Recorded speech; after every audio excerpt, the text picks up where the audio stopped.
Ladies and gentlemen, you welcome to this edition of the Primetime News on Equinoxe Television. Thank you for joining us in this edition of the news. We begin with our top stories. The network of human rights defenders in Central Africa urges the United Nations and the African Union to mount pressure on the Cameroon government to punish all those found guilty of involvement in atrocities against civilians in the crisis-stricken northwest and southwest regions of the country. The organization supports Human Rights Watch in its last report on alleged military violence in Ibam village in the southwest region of the Republic of Cameroon. A report condemned by the Cameroon government, notably the Ministry of Defense. Also in this newscast, and ahead of the International Women's Day, 8th of March 2021, we're going to make a zoom in on women in the entrepreneurial world, their challenges and successes. Stay with us.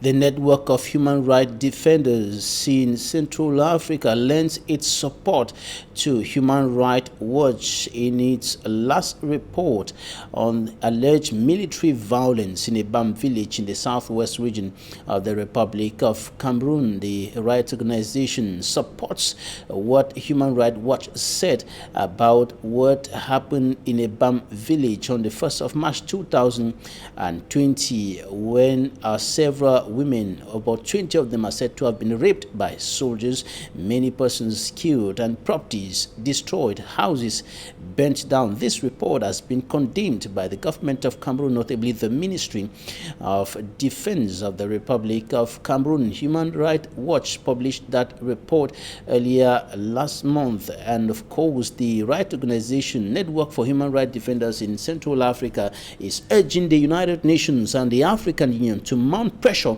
on the Cameroon government to punish all those found guilty of involvement in atrocities against civilians in the crisis-stricken English-speaking regions. Details in this report. The Douala press briefing of the Network of Human Rights Defenders in Central Africa, REDAG, centered on threats against human rights defenders and journalists, human rights violations and impunity of perpetrators in Cameroon and the Central Africa at large. Spotlighting Cameroon, the Central African Republic, Chad and the Democratic Republic of Congo, which are at the center of armed conflict, REDAC said the regular army has in many cases turned to commit atrocities against the civilian population, which they have as mission to protect. The right group says these direct perpetrators either always go unpunished or are punished without their office commanders. Citing the assassination of 2 women and babies in the Far North region of Cameroon in July 2018, Pinin 2019, Ngarbu 2020 and Mautu in 2021, REDAC said authorities have always started by denying the fact and then minimizing them and or accepting them halfway.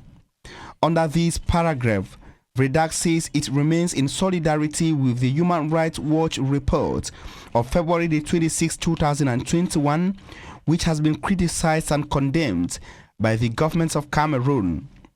REDAC thinks that such a denial has already been experienced in the past in Cameroon, though it believes that the truth can only be established after an independent and impartial investigation. On the other hand, REDAC says rebel leaders and their fighters saw terror and atrocities on civilians with impunity. Highlighting cases in Cameroon, REDAC cited the assassination of traditional rulers, the Kumba massacre, Florence Ayafo, and Comfort Tumasang. REDAC also regrets that rebel leaders hide behind vulnerable child soldiers and continue to act in impunity. REDAC says the trivialization of impunity, especially when it comes to administrative authorities and security forces, is worrying. REDAC strongly deplores the attack on journalists and right defenders in these conflict-hit countries and asks that they be allowed to do their job in advancing democracy. Petitioning the African Union, the African Union Commission on Human and People's Rights, the United Nations and the United Nations Human Rights Commission, REDAC demanded that Cameroon, Chad, the Central African Republic and the Democratic Republic of Congo should be pressured to put in place an effective mechanism to fight against impunity, especially by reaching out to sponsors. Secondly, REDAC wants them to recognize the urgent need to adopt a law on the promotion and protection of human rights in Central Africa. The pressure from REDAC is also targeting the upcoming meeting of the African Union Commission on Human and People's Rights in April 2021. Offensive and counter-offensive in the northwest region of the Republic of Cameroon. The soldiers continue tracking down, killing and arresting separatists and destroying their camps, and the highest commands, the highest military authorities of the 5th Joint Military and the 5th Gendarmerie regions were recently in the Kumbu in the northwest region of the country, where they told soldiers to respect human rights in those operations. And they were speaking at the end of an operation codenamed Bui 1 that saw a separatist training base and an arms production unit dismantled. Stella reports. At least 12 separatist fighters were killed during an 8-day military operation in Bui Division. According to Colonel Mathieu Charlalain, team lead of the troops, the 12, including the dreaded Amazonian General Hassan, were killed when they launched an offensive targeting separatist camps in Yalum, Gepsiba, Verkovi, Oku, Tadum and Kumbu. Stocks of weapons were recovered, but their biggest cache was the destruction of an arm-producing base and a training center for separatist fighters run by former state forces in Yalum. Le lieutenant est là, de la prise, qui a conduit à task force un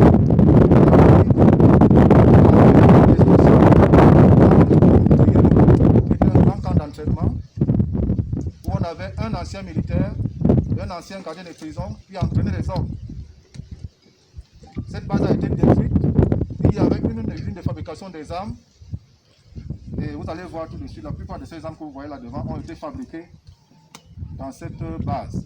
Cette base a été entièrement détruite. Bui Division has been one of the hottest divisions in the Northwest region since arms were picked up in Anglophone Cameroon. Until date, passing through Bui to Ndonga Mountain Division has been reserved for members of Cameroon's defense and security forces or administrative authorities under tight security. The local man is forced to go through the West region, which is 4 times the normal cost.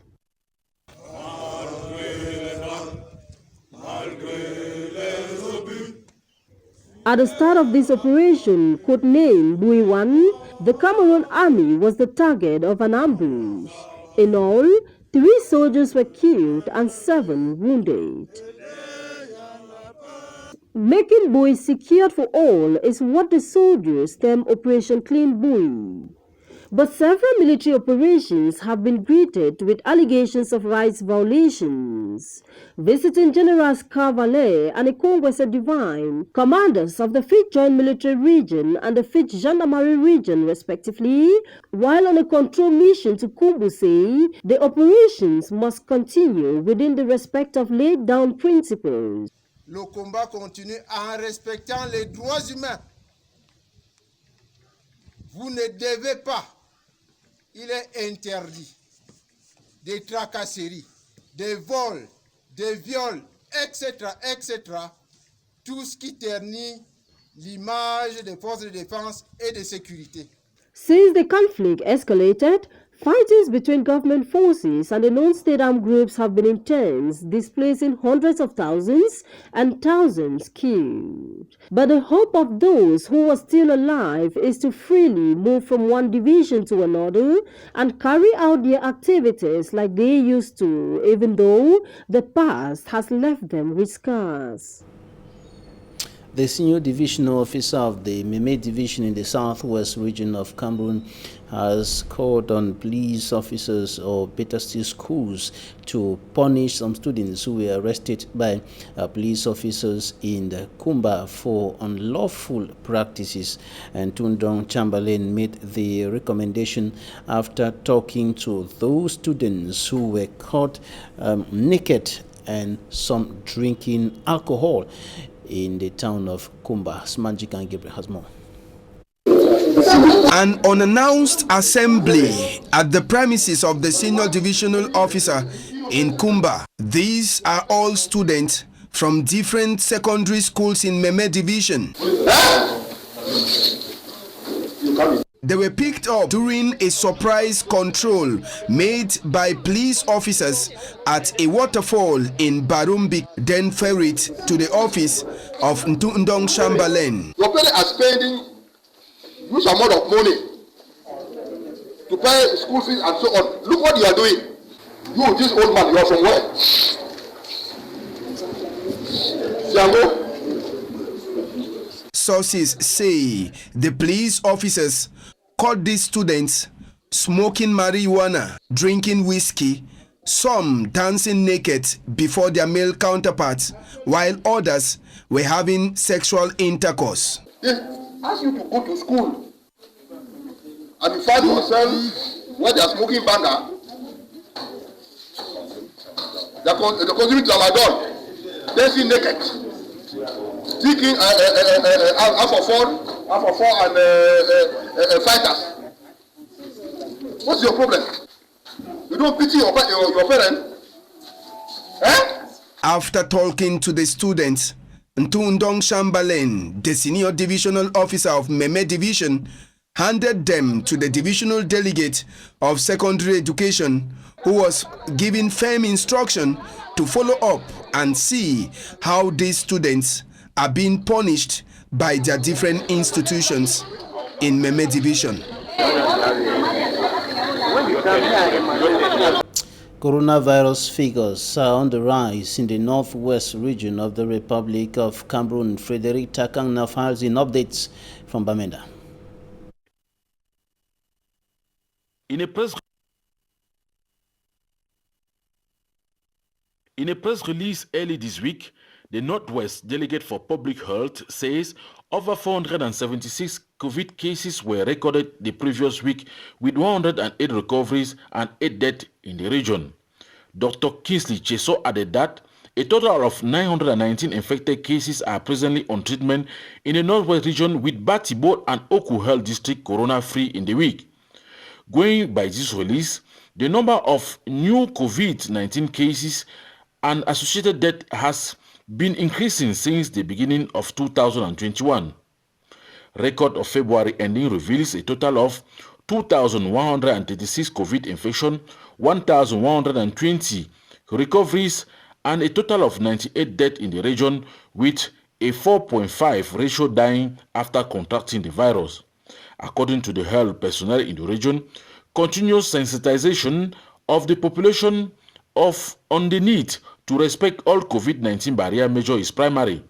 Dr. Kingsley Che called on school authority, regional and divisional public services, the clergy, municipal authority, media practitioners, and the entire Northwest population to mobilize, sensitize, and promote the implementation of government anti-COVID measures as a way of combating the new wave of the virus.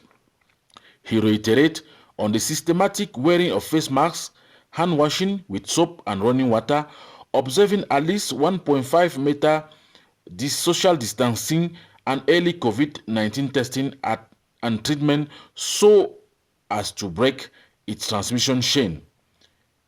He also called on inhabitants with the following symptoms: loss of smells, loss of taste, cough, running nose, fever, to go for testing immediately you notice any of them. The regional delegate also frowns at misinformation on social media and calls on all not to pay attention to such. Ahead of the International Women's Day celebration, in this edition of the news, we make a zoom in on women in the entrepreneurial world. We take a look at their challenges. The challenges are many that the women are facing as they engage in different entrepreneurial activities, and specifically those producing or involved in homemade production. And we're talking to some of them at the GCAM head office, at the head office of the Cameroon Employers Union today, as they converse to showcase their know-how under the auspices of the entrepreneurial female entrepreneurial committee of GCAM. And this is what they told our reporters in this report. Immaculate Fogwe has more.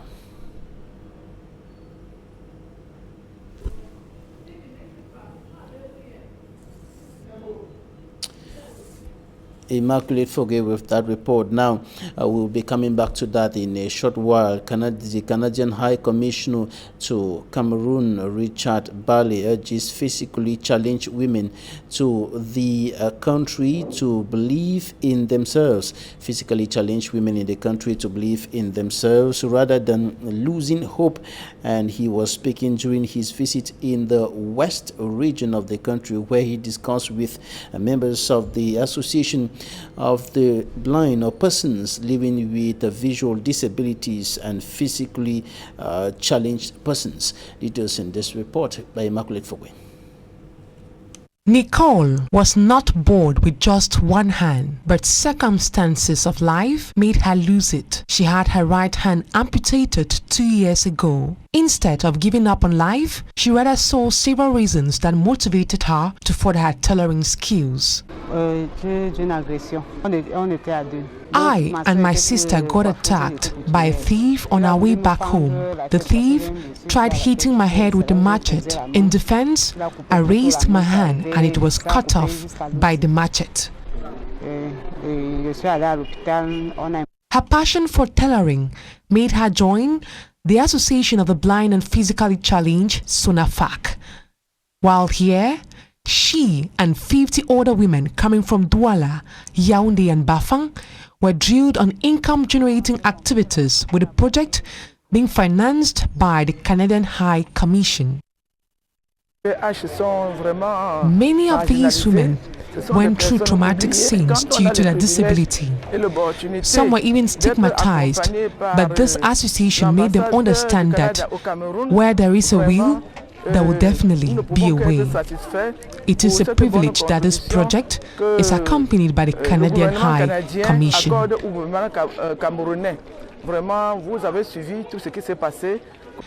Richard Barley, Canadian High Commissioner, was impressed with the efforts made by the women.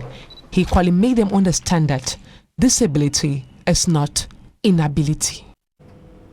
The Cameroon Employers Union is striving to project women who are adding value to homemade products to higher heights. This is why the organization brought them together here in Cameroon's economic capital, Douala, today, in order to enable them to showcase their talents, their abilities, and their potentials.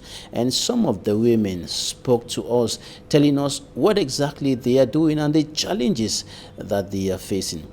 Immaculate Fogwe. A significant proportion of Cameroonians still prefer foreign goods to homemade products. Price and accessibility are the main drivers for the majority of Cameroonian consumers, though a small segment of wealthier consumers also consider brand recognition and quality.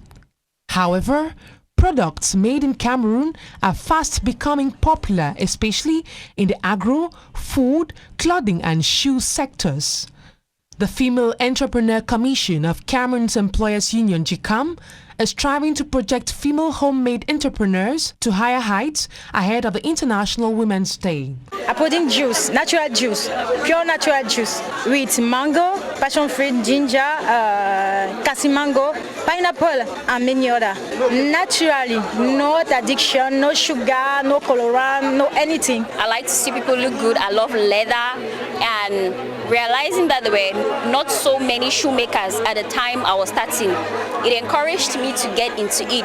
Also to put Cameroon on the map and to encourage people to consume local made, as well as to break those stereotypes that local made is of inferior quality. They are braving several challenges in their activities. I have equipment deficiency. It's not easy, from the crisis to capital to perception that local made. We had a lot of challenges pushing the perception back that local made is of inferior quality.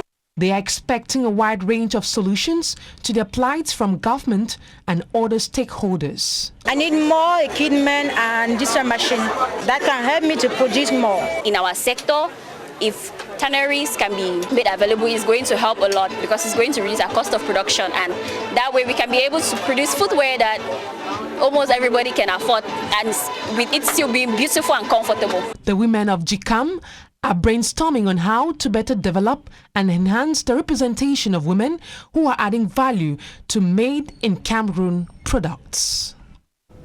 And that's it for the first part of this newscast. Talking Point is up next.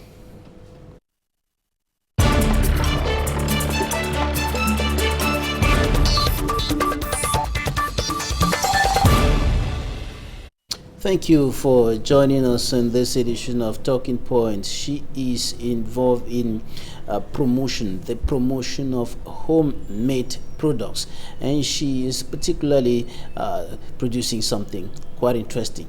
I'm sure you're going to like it. We'll talk about it. Kate Lekane, thank you for joining us today. Thank you very much. You're an entrepreneur, and today you were showcasing your know-how at the GCAM, at the head office of the Cameroon Employers Union, and I discovered that you're producing something quite specific, something quite interesting, which is not very common. I'm talking about biscuit from corn, and what is locally known as egusi. Yeah. Tell us more about that. Okay, thank you very much. I grew up I was born in Bamenda. And in Bamenda, my neighborhood and my family, we used to go to the farm. So I grew up in a farm. So I've been eating corn, egusi, all along. So I came here because I'm an educator. So it was like I changed, my health situation changed. So because here in Douala, I used to eat just flour, everything flour. So I had a problem with my health, and then the doctor asked me to stop consuming flour, white flour. So I asked myself, what will I do? I'm having a passion of pastry. So I used to have my own personal farm at West Province because I come from the West Province. So that's where I asked myself, wheat flour, it comes from a grain. So if we can take a grain, wheat grain, and transform it to flour, why can't I use corn to produce flour? And if I have flour, it means I can do something with it. So that's how I started doing my research. I tried once, second time, and third time. It was good. I invited friends in the house. They came, they tested it, and it was good. So one of them told me, you can make it a business. You can create wealth. No, so, to be a little more specific, how did you start? Like, you took a grain of corn, you took what quantity, and then how did you do the mixture? The measurement and everything and so on. Did you study that before? No. I just used the same methods I used to do with wheat flour. It was just the same thing. Just that this now I don't use flour, but I use cassava.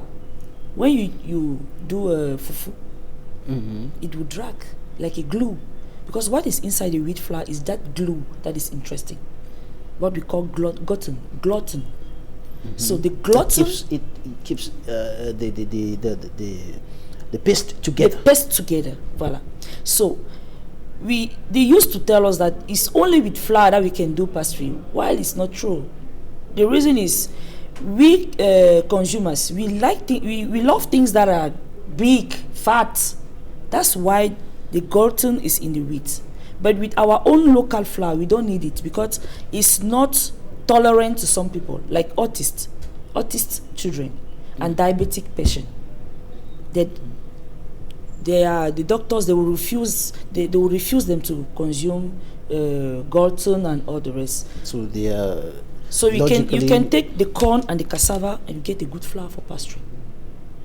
So there are some mixtures that you will do to do bread, biscuits, and all whatnot, even pancakes. All right, you started with corn. I started with corn. And then I went with cassava, then egusi, then plantain flour. All right, you were harvesting from the farm, buying from the market, or where were you with the corn, getting the corn, the raw material to be able to start? The corn, it comes from my own farm. But the egusi, I buy it in the market. The plantain also, I'll buy it in the market. And the cassava too. When you started, you were producing what quantity? I started with, let me say, 30 kilo of corn. Because that is what I got from, it was a part of my harvest that I used to start my research. All right, and my production. How did you start producing the biscuit? Because you know, when we look at what is happening in the bakeries and other places, there are machines that are used. There are specific machines that are used to be able to mix, to get the mixture right, and then produce the shape and so on and so forth. How did you start? The good news is that in our kitchen we have almost everything to become an entrepreneur. You have your oven, you have your hand mixer. That is what I use till now that I'm talking to you. I use my own kitchen machine to produce the biscuit you just saw at GCAM. That's quite interesting there. Yeah. There is everything in the kitchen to become an entrepreneur. Yeah, even to do your flour, you have everything in the kitchen. Right, so the women listening to you today, they can become an entrepreneur by starting from the kitchen. Start from your kitchen. I bet you'll be surprised. You don't need millions. You don't need millions. You start from the kitchen. Start from the kitchen. All right, so tell us how you progress from the kitchen to something bigger, and today you're, I believe you're supplying biscuit around, not only in Douala, maybe elsewhere around the country. Yeah, I have great demands, but it's not easy because it's, the production is not that quite big. Just that I decided to start small, but to behave big, to do big, to dream big. So today I have many demands, and the machines I'm using is not really adequate. I still use my hands, I still use my hand machine, I still use my oven, but I succeeded in buying another oven. That's where my capacity started adding bit by bit, and I'm able today to supply to the made in Cameroon shops that you have in Douala and to some distributors out of the country. Are you working all alone? I'm with my husband and with two students who works part-time. And I have 10 ambassadors, independent ambassadors, who will talk about it on the internet, Facebook, and yesterday I was on this set with the gender activists, and we're talking about husbands supporting their wives. That's quite interesting there. Kudos to your husband. Right, now talking about the production, what quantity are you producing now with the limited means that you have? Today I'm able, because I do, you saw my cans. Unfortunately I don't have any specimen here. I can produce what you saw. I can produce like 1,000 pieces in 1 week. 1,000. And you give it out? I give it out. As I produce, it goes. As I produce, it goes. Now, the cost of production,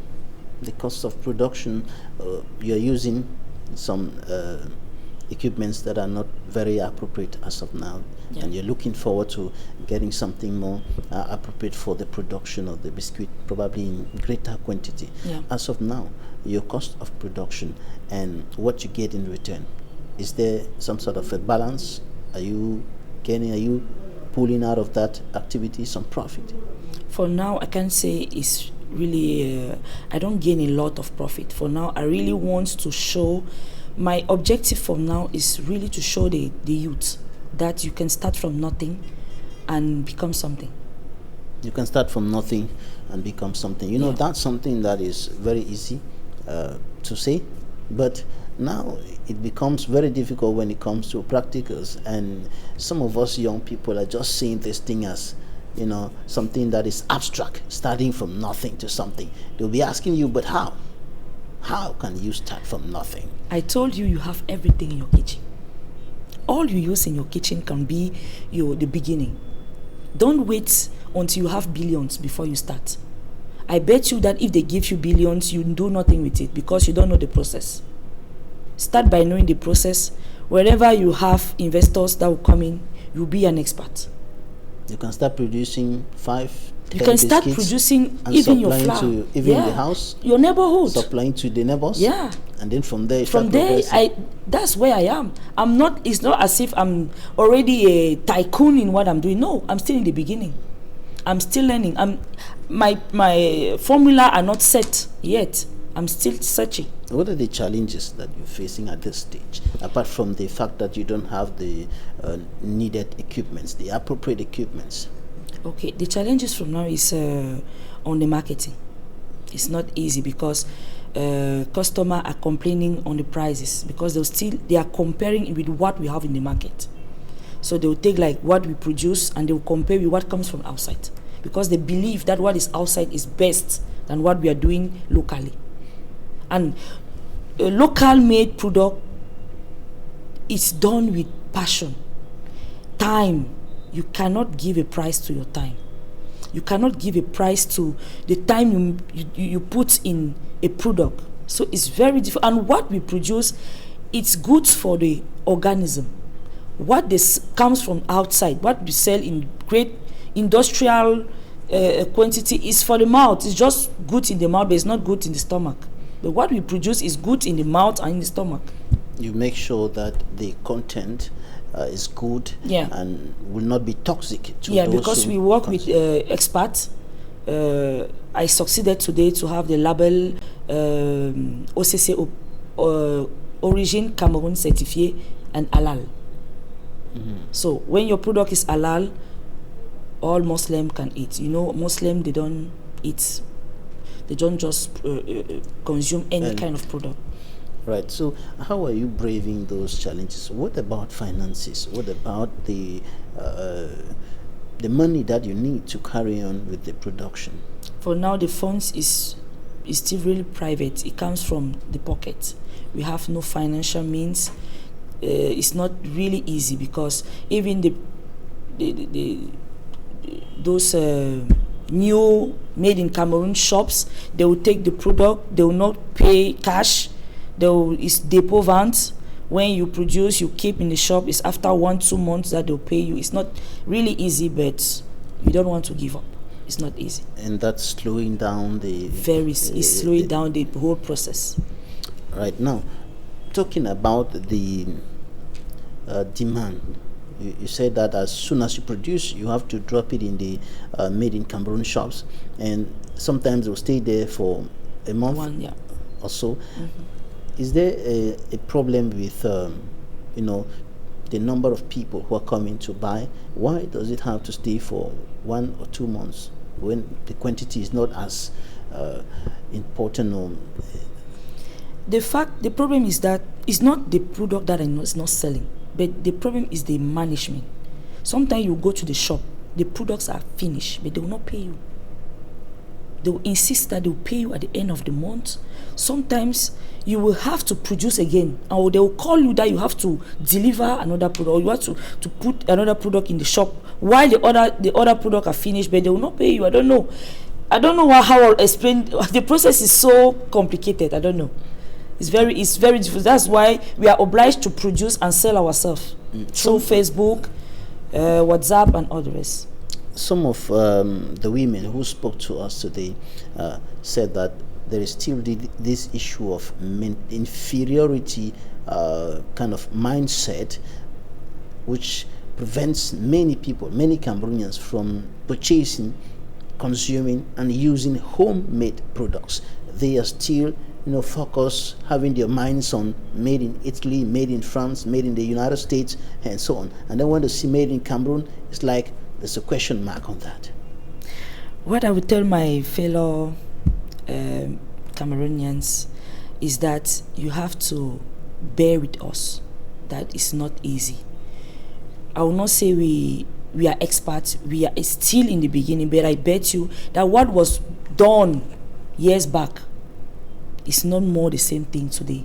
People are coming with great minds and great way of doing things. If you see the packaging that we used to do 4, 5, 10 years back, is not the same today. At least today, things are changing. So you just have to have faith in what we are doing. With time, even the one they are consuming abroad, it's not as if they got up like that and then things were just excellent. Just bear with us. We are all beginning, but in 2, 3, 4 years time, you will see that things will change. And with the coronavirus, all of us we are seeing that almost all products done by Cameroonian are medicine. Our food is medicine, because almost all our food, they are cotton free, local raw material. Right now, talking about this issue of mindset, from what you're saying, we can deduce that there is need for a shift of mindset. Yeah. From America, from France, from Italy, from Japan, from Germany. We need to shift our minds from there back to Cameroon. You have to shift your mind back to Cameroon. Very important. Now, talking about the promotion of what you're doing, are you receiving support from any governmental organization, any state organization to boost what you're doing? For now, financially, no, but I'm a member of many NGO like AWEB Cameroon, Asenya. Is a groupment of many entrepreneurs where we exchange our different experiences, and then we try to give ourselves some hand helps, ideas, partnership, so that we can grow together while waiting for maybe the government can do something for us. What should government do for you people? What can government do to promote homemade production and consumption? The first thing we are asking the government to do for us is to consume our product. In their different seminars, let them at least, even only 50% of what they eat should come from the local made product. Only those contracts will be enough for us to grow. Right. Away from that, or apart from that, we are asking at the level of policy, for example. Yeah, even at the level of administration, they should personalize the way they are asking the small, because we are really still small, the way the administration should behave with the PME, big enterprise. It should not be the same like at handicraft, because I can say we are still handicraft. It should not be the same. Okay, in terms of tax collection, for example, all of that. Yeah, it's not easy. Maybe there should be something like tax exoneration. Something like that. At least for 1, 2, 3 years to get the hand before starting, because it's very good to pay tax. But now, if you don't have financial accompaniment set up for us, it will not be easy. Right, Kate Likane, the brain behind Kali Biscuits. Yeah. Thank you for joining us today. Thank you very much. Happy Women's Day in advance. Thank you very much. Thanks, ladies and gentlemen, for staying with us. Equinoxe is up next, live from Yaoundé with Serge Alonto.